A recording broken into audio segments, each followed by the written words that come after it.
A life without a story, without myth. A hero, trained for war, falling into nothingness. The personal legend of the hero is not a goal. It's not a title. It's the soul's original assignment. Paulo Coelho called it the reason you exist. Joseph Campbell called it the call to adventure. A quiet voice that says, this life is not the end. It's the beginning.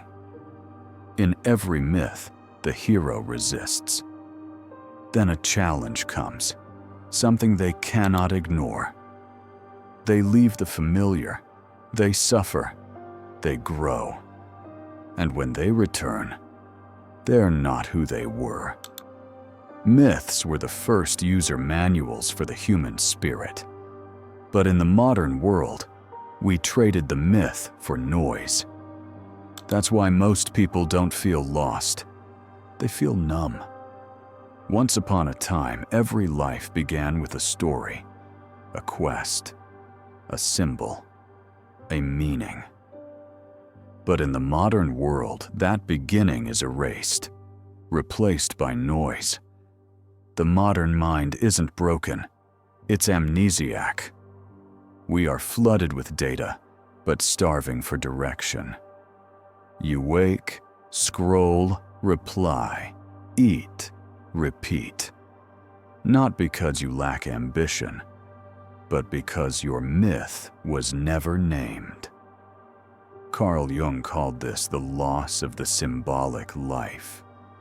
He believed that buried within your unconscious are archetypes, timeless roles you were born to play. The orphan, who suffers early and grows strong in shadow. The warrior, who faces chaos and brings order. The sage, who learns, teaches, and sees beyond the veil. The trickster, who disrupts, mocks, and catalyzes change. But when these patterns remain unconscious, they control you. You live as the orphan, but think you're broken. You act like the warrior, but call it burnout. And so, you keep repeating loops that aren't even yours. Without myth, life becomes reactive. Tasks pile up, screens multiply. And the soul? It waits, patiently, for you to remember. The truth is, your legend keeps knocking. That heartbreak? That was the first trial. It taught you what you couldn't fake. The betrayal? That was your threshold. It showed you who wouldn't follow you forward. And that rock bottom moment, the night you almost gave up, that was your test. And whether you passed or not, you survived. In myth, the hero's journey is never clean. It's not an Instagram transformation. It's exile, disorientation, silence. And those are sacred. Exile creates space for the mentor, a voice, a book, a moment of clarity. Not always a person. Sometimes it's a quiet decision to begin again. The sacred object you seek? It might be the business idea you can't stop dreaming about. The poem you never published. The version of yourself you glimpsed once and never forgot. And rebirth, it begins in small things. Throwing out what numbs you. Waking up early to reclaim your thoughts. Taking the next step, even when no one is watching. Because this isn't the beginning of your story. This is the part where you realize you were the protagonist all along. In a chaotic world, myth is not an escape. It's a structure, a frame that holds the weight of your choices. Psychologically, myth doesn't make life easier. It makes it legible. It strips away noise and asks, "What are you here to do?" Everything that doesn't serve that answer fades. That's why people on a mission rarely burn out.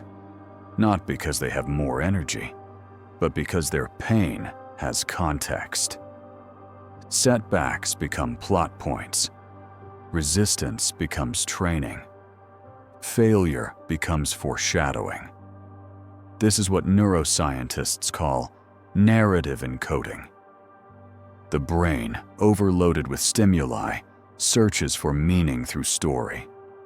Without one, it fragments. Attention splits. Emotions scatter. But when you see your life as a legend in progress, each moment connects. Even the boring ones. Even the brutal ones.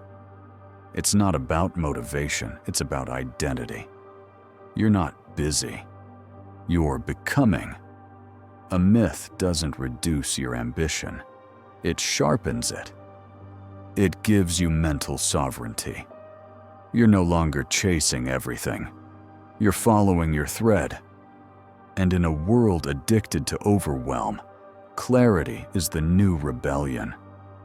Every myth has elements, not many, just enough to anchor your mind in meaning. 1. Name the quest. What are you building, no matter how slowly? A company, a body of work, a future version of yourself. 2. Face the shadow. What patterns sabotage you? Fear of failure, approval addiction, procrastination wrapped in perfectionism? Name it. Don't fight it. Integrate it. 3. Call the allies. Who helps you grow? Who drains your focus? Legends always know who they walk beside. 4. Choose the symbol, a talisman, a journal, a necklace, a phrase.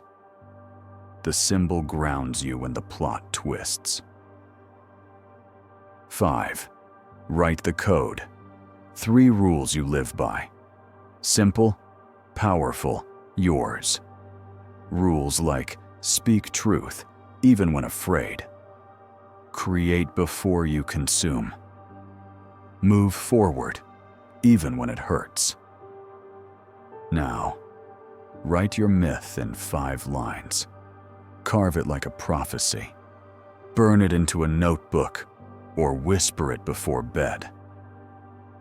Begin the legend, not someday, but now. Because clarity isn't something you wait for, it's something you choose to write. A myth is not a memory, it's a map. Not of where you are, but of who you must become. It doesn't predict your future, it demands it. And you're not chosen by accident. You're chosen because no one else can carry the fire you carry. The mythic identity is forged, not found. When you create, it's not productivity, it's prophecy. When you discipline your mind, it's not routine, it's ritual. The world will never ask you to be mythic. It will ask you to be efficient, manageable, predictable, forgettable. But deep inside, something resists, something old, something sacred. And it whispers, step forward, face the trial, stand in the silence where your voice becomes real. You don't need more validation. You need a vow. And when you take it, when you walk toward your highest version, with trembling hands and clear eyes, you stop living reactively. You become the author of your reality. You shift from consumer to creator, from hidden to remembered, from echo to legend. Imagine this. You, stepping out of the blur, eyes lit, alone, unshaken, real. In every life there comes a choice to live the story or to be lived by it. Most people wake up and press play on someone else's script. They follow inherited timelines, counterfeit goals, borrowed voices. They stay busy. They stay afraid. And they fade into the credits. But you've seen the veil lift. You know now, your life is not a checklist. It's a myth unfolding in real time. The suffering wasn't random. The setbacks weren't accidents. They were initiation. You are not here to fit in. You are here to remember who you are, to name your purpose, to walk it with clarity, and to become a symbol for what's possible. And now, one final invitation. What is your personal legend? Not a quote, not a goal, a vow.